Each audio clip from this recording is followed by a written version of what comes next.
Let's talk about punch, baby. It's all 5 in Hindi, which is all the 5 things to refresh you. Be lazy. Let's talk about punch. Greetings and welcome into the Pawtuxet General. I am your host, Jess. We have a lot of talk about food today. First thing, we have a rum punch if you're thirsty, a carrot ginger soup if you're hungry, and just a tiny frosting shot for dessert. But first, I have to thank my Patreon subscribers, who are the carefully placed and balanced stone, the mortar, gravel, water, hard work, and patience that is the stone wall that is the Pawtuxet General, without whom we would be dirt. So, if you would like to be a bedrock like one of these steadfast folk, look for us on patreon.com or merely follow the link in the show notes. So thank you. Let's try rum punch. A favorite around the General, which should not be a surprise as we are a seafaring town, is a rum punch.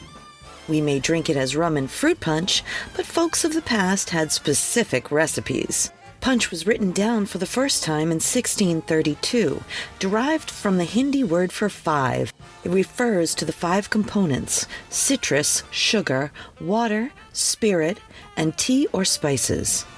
Brought by the East India Tea Company back to Europe, the drink was a huge hit, so when European sailors traveled to the warm waters of Jamaica, where the beer spoiled in the casks, and they had to substitute rum, they called it punch and followed these rules in the recipe: 1 of sour, 2 of sweet, 3 of strong, and 4 of weak.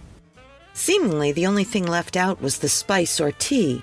You will need a very large tall glass or tumbler, lots of ice, 1/2 ounce fresh lemon juice, 1/2 ounce fresh lime juice, 2 ounces cherry syrup, 3 ounces strong rum, your choice, 3 ounces water. Now throw it all in the tumbler and stir until the glass froths over. Then drink it with a straw and tiny umbrellas, just like the sailors, and enjoy.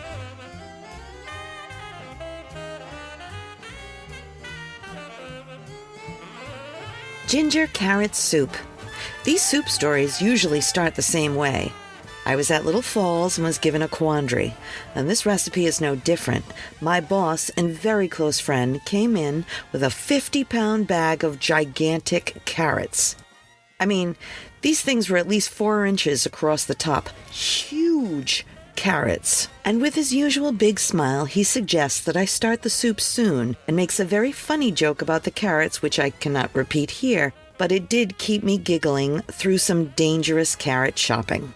Now I had a hand of ginger in the cooler and some Knorr vegetable base, a lovely gold color.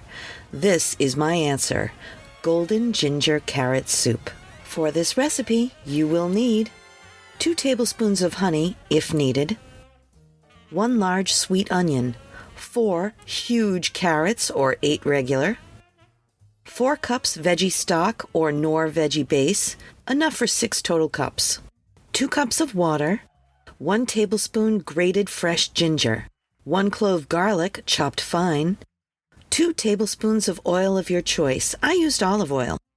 We'll start with the onions. I did these a moderately fine dice so that they flavor but mostly disintegrate into the soup. There is only 1 star here, and that's carrots. So saute these onions in the oil until they slowly golden. Let all those sugars come out and start the caramelization process. Then throw in the tablespoon of fresh grated ginger and chopped garlic. Just rub it around for about a minute, and then add your stock or water. The carrots, though, you will need a really big cutting board and a really sharp knife of a large size. We are going to cut our carrots into rounds, and with such big carrots, they have a tendency to shoot across the board. Chasing carrot rounds gets old fast, so my best advice is a sharp knife and a large space. First, peel the carrots. Using my method, I cannot peel myself, so check it out.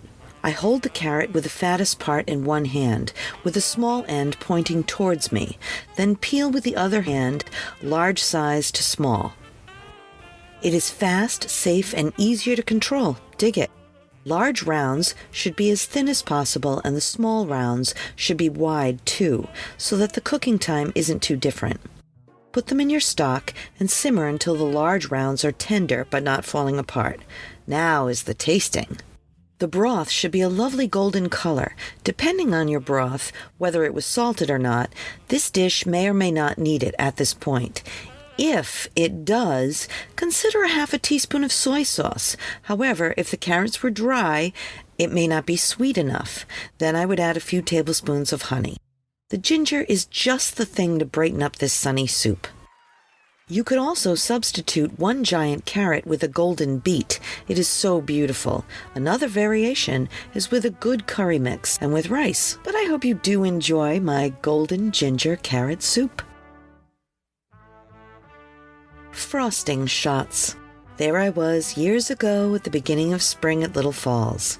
I'd been making cupcakes, and someone said, "I just want the frosting. The flavor is amazing. Can I just buy a spoonful of that?" And I thought, yes. I'll make shots of frosting and sell them with a little cappuccino spoon, which I did, each one topped with an eye-catching candy or fruit or espresso bean.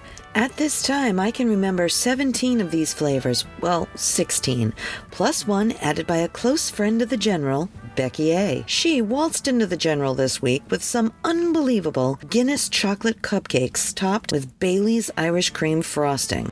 After I tasted them and my eyes rolled back into my head, we got to chatting about frosting. I explained frosting shots to her, and her pupils dilated. She said, "Do that on your podcast next week." All right, Paleo. These are the 17 flavors of frosting shots, plus the basic recipe for American buttercream.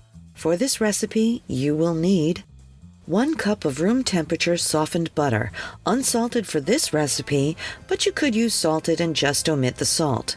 2 to 3 cups of confectioner's sugar, 1 teaspoon of flavor, and a pinch of salt. I start by slowly beating the butter with a paddle on my mixer. When the butter is a lighter color, scrape down and add a cup of confectioner's sugar. Beat very slowly. Scrape again, and then add the rest of the confectioner's sugar as well as the salt and flavor. Super slowly incorporate the rest of the ingredients. If your frosting breaks, beat it a little longer. Add a little more milk or confectioner's sugar as you see fit. While this is still loose, it is easier to squeeze in the pastry bag, so I generally just used a cupcake tip and filled shot glass-shaped plastic cups. But what if you wanted a cream cheese frosting? They have the same steps, so for cream cheese frosting you will need 2 cups of softened unsalted butter, 16 ounces or 2 8-ounce packages of cream cheese, 3 cups of confectioner's sugar, of course put through a sieve to remove the lumps, 1 teaspoon of salt and 1 teaspoon of vanilla.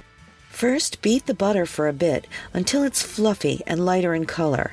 For the cream cheese frosting, add the cream cheese for this step. Add your first half cup of confectioner's sugar, gently beat in with a capital G. Low and slow is the way with this. Scrape down the bowl and then add your milk or maple syrup or whatever you want.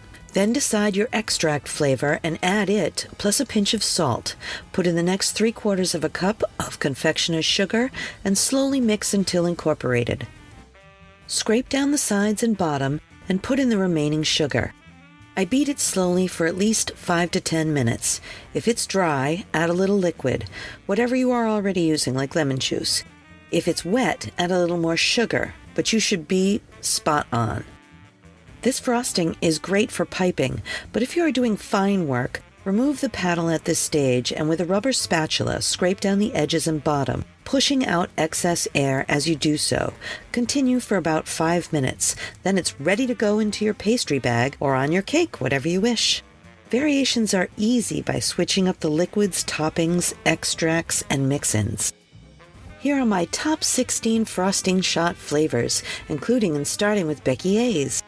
Bailey's frosting, or fruity ones like lime or lemon cream cheese, orange or strawberry, or nutty ones like maple walnut, peanut butter, chocolate coconut almond, or espresso. Hit the spice with cinnamon, which I topped with Red Hots, or dive into candy with peppermint stick, confetti, cotton candy, blue raspberry, mocha, or even vanilla. Use my ideas, or better yet, use your own and enjoy.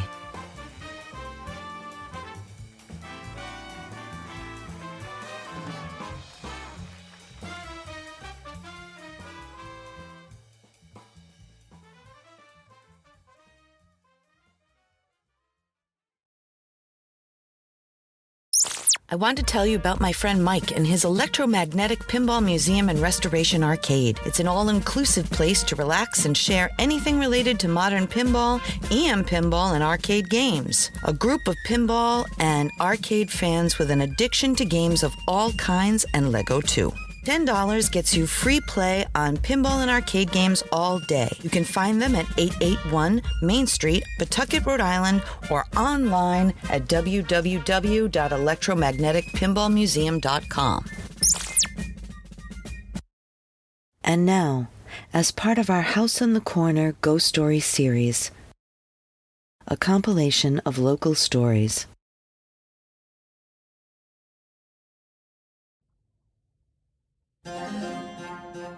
Pawtuxet Village has a long history dating back to the early 17th century, and with such a rich history, it is no surprise that there have been many reports of paranormal activity and ghostly sightings in this picturesque area.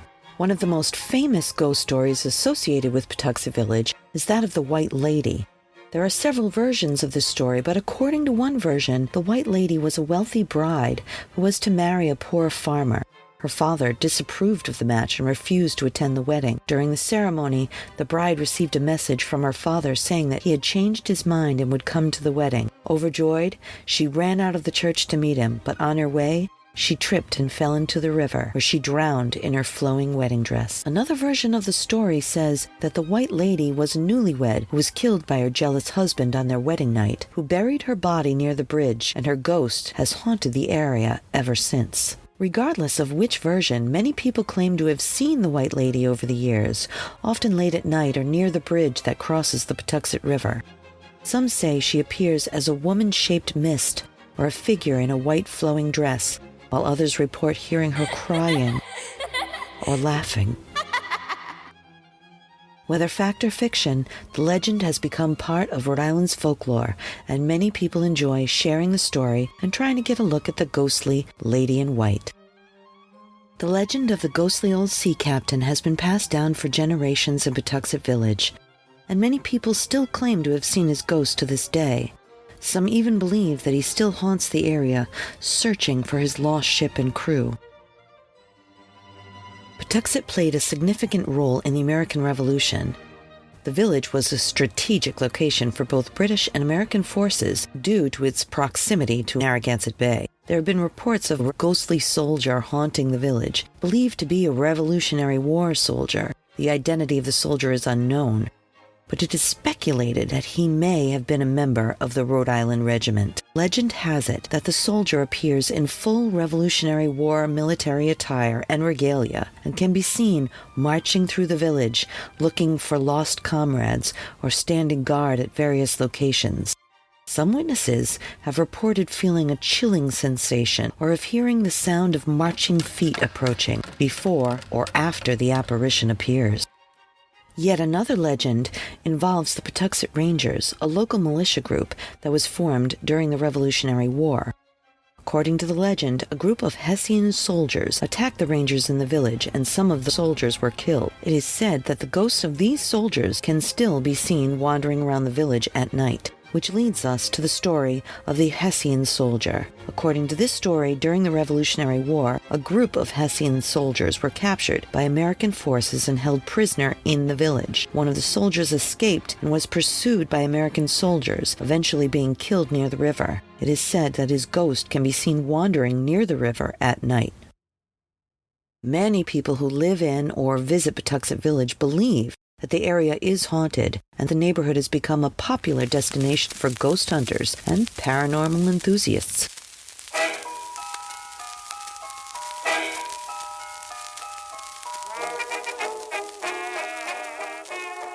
Thank you once again for joining us here at the PG. Let's say you want to chat about frosting or order something for pickup at our pop-up general store. Reach out. Our email is jess@pawtuxetgeneral.com. We can't wait to hear what you have to say, but until then, I'll meet you at the pop-up and right back here next time at the Pawtuxet General.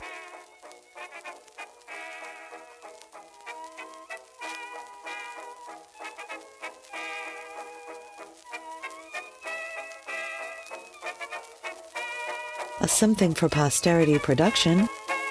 Pre-recorded in Pawtuxet.